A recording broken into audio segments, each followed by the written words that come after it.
Good morning, my dear students. How are you all? I hope you all are fine. Today we are going to do page number 44 of chapter personal pronoun. But before that, we have already done that there are three forms of personal pronoun: first person, second person, and third person.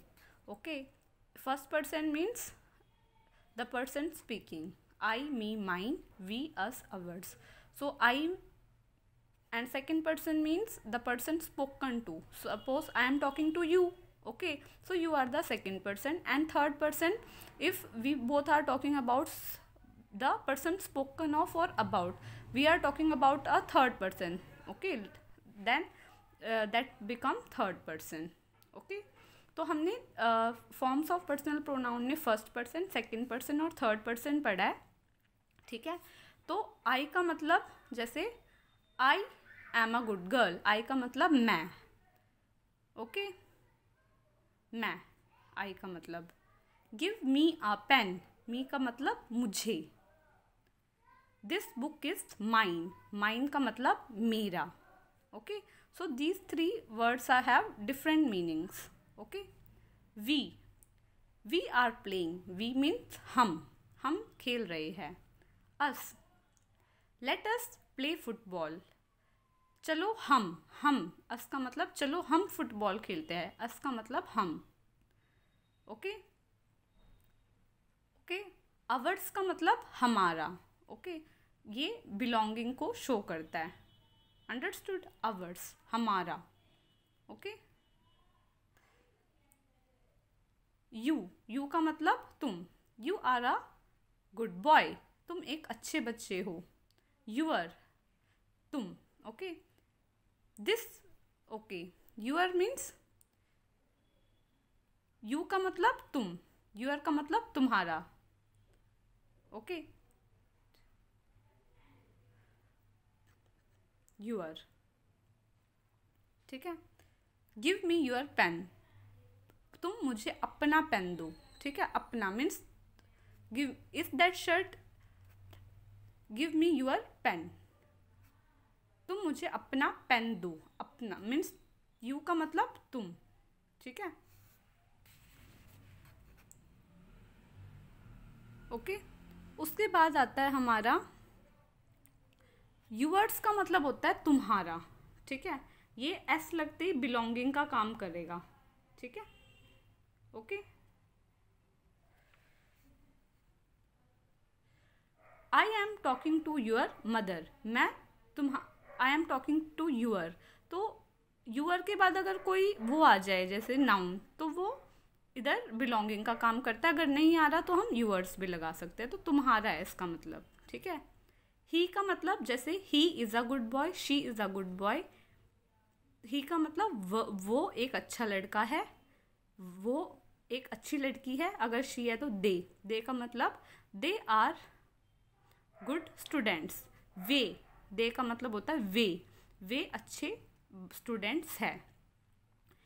Him आता है जब ही लगता है. हर आता है जब she लगता है. ठीक है.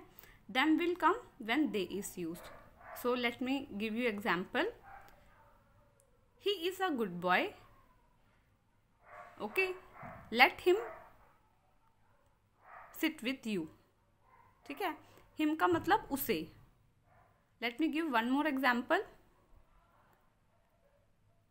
आई gave him a book to read. Him का मतलब होता है उसे. ठीक है. हिज का मतलब होता है जैसे he is known for his intelligence. His का मतलब अपनी. ठीक है. अगर शी है तो यहाँ पे हर आता है, और हर्स भी बिलोंगिंग को शो करने के लिए यूज होता है. ठीक है. ओके, जैसे we are going, she may also come with us. वो भी हमारे साथ आ सकती है. ओके, उसके बाद आता है हमारा them. Okay, let them do their work. चलो उन्हें अपना काम करने दो. देम का मतलब उन्हें. देयर्स का मतलब उनका. जब एस लग जाता है तो बिलोंगिंग्स का काम करता है. ये हम we have already studied this in previous chapters also. Okay, so accordingly with meaning you have to use. Okay, you should understand the meaning and then use. Okay, so 2-3 examples I will do for you, then you have to do rest.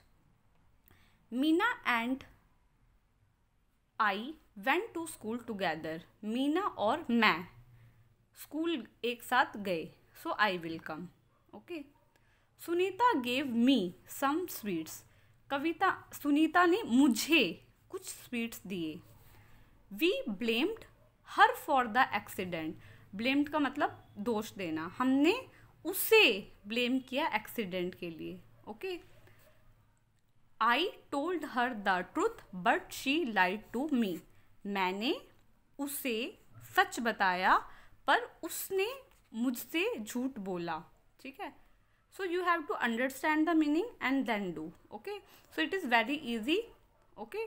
So few I have done for you. First you try to do it yourself, then match from the PDF. Understood? So now let's move on to chapter 11. It is very easy chapter. Okay. Adjectives describing words. This you have already done in class 3rd. So let's read. The fat boy ran after the thin boy. The white pigeon flew in the blue sky. The young man was wearing fashionable clothes. She is an intelligent girl. This is a very bright day. In the above sentences, the words fat, thin, white, blue, fashionable, intelligent and bright are describing words. Such words are called adjectives. Adjectives can be placed before or after a noun. So, in all, look, what are adjectives? Adjectives are describing words. Okay, they can tell you about the shape, size, color, okay, of an object. Quality it can tell, okay, of the noun. Okay, so it can be placed before, like before a noun or after a noun. Okay, for example, here the boy is fat. Here the boy is thin. So it is telling about the shape. Pigeon, the color is white. The sky is blue. So it is telling the color. Okay. Clothes are fashionable. Quality of the girl is intelligent. The day is bright. So it is describing the noun. तो adjectives का मतलब बच्चों होता है विशेषण. ठीक है. विशेषण का मतलब जो विशेषता बताता है या फिर डिस्क्राइब करता है आपके नाउन को. जैसे कि यहाँ पे क्या लिखा हुआ है कि एक मोटा बच्चा, हेल्दी बच्चा, मोटा बच्चा किसके पीछे भाग रहा था? एक पतले बच्चे लड़के के पीछे. तो यहाँ पे लड़के की जो वो है साइज बता रहा है कि वो फैट है.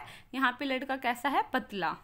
दूसरे में कि एक सफ़ेद पिजन नीले आसमान में उड़ रहा है. तो पिजन कैसा है? वाइट. और आसमान कैसा है? नीला. तो ये उसके कलर को डिस्क्राइब कर रहा है. ठीक है. दूसरा, एक यंग मीन्स जवान इंसान ने, यंग आदमी ने, ठीक है, नौजवान इंसान ने एक बहुत फैशनेबल कपड़े पहन रखे हैं. तो कपड़ों की क्या क्वालिटी है? कि वो फैशनेबल है. यहाँ पे वह एक इंटेलिजेंट लड़की है. तो लड़की की क्या क्वालिटी है? कि वो इंटेलिजेंट है. It is a very bright day. Day कैसा है? बहुत ब्राइट. मीन्स जब अच्छा दिन होता है, जहाँ क्लाउडी डे नहीं होता, साफ आसमान होता है, उसको ब्राइट डे कहते हैं. ठीक है. तो एडजेक्टिव विशेषण होते हैं. ये नाउन के आगे या पीछे कहीं पे भी लग सकते हैं. डिस्क्राइबिंग वर्ड्स होते हैं. So overview is that adjectives are words placed before or after a noun or a pronoun to describe and add some more meaning to it. So it is very easy. Adjectives are those words which we can use it before or after noun and it will describe and give some more meaning to the day. ठीक है. अगर कोई बोल दे she is a girl तो पता लगता है कि वो एक लड़की है. बट अगर मैं बोल रही हूँ she is an intelligent girl, तो ये जो गर्ल है इसकी क्वालिटी निकल के आती है कि इंटेलिजेंट है, कि और हमें पता लगा इस लड़की के बारे में. ठीक है. Now brain teaser. It is very easy. You have to add a noun. Okay. So a bright day, an intelligent boy, a tall girl, a sweet dish, a red pen, a fat man, a cloudy day, a new book, a torn dress, torn का मतलब फटा हुआ, ठीक है, फटा हुआ कपड़ा. A hungry lion, ठीक है. So these all are adjective because, and here we have to add noun. So you all know that nouns are naming words, okay. So you can add noun here and you can make one like this, a bright day. So what is the quality of the day? It is bright. What is the quality of this boy? That he is an intelligent boy. Quality of girl is that she is a tall girl. So like this you can do, okay. So I hope you understood today's class. Now moving on to page number 46. Now moving on to next page. This is also very easy. It is fun with colors, okay. Although I have not colored, but you have to color it, okay. Color those boxes with yellow pencil color which contain adjective that can describe the noun. So here noun is given. Nouns are naming words, okay.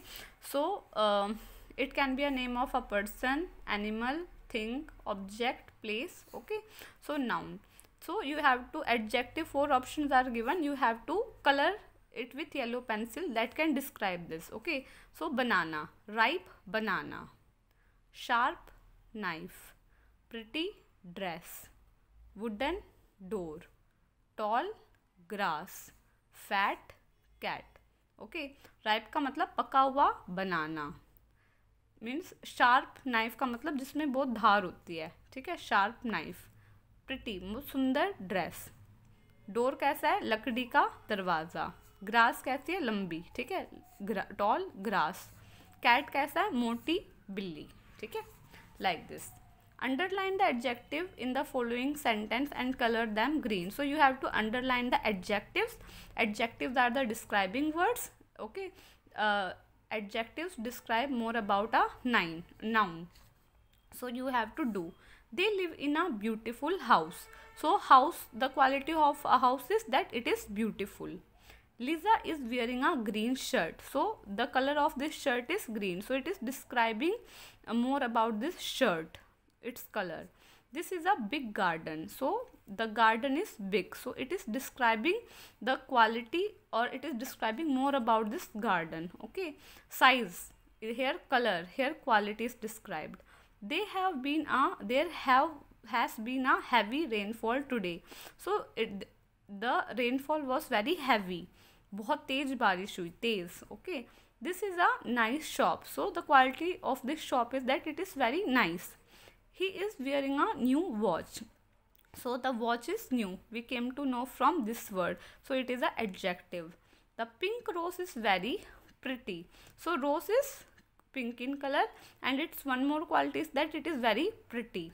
The tall boy could reach the top shelf. So the boy is tall. So it is describing it.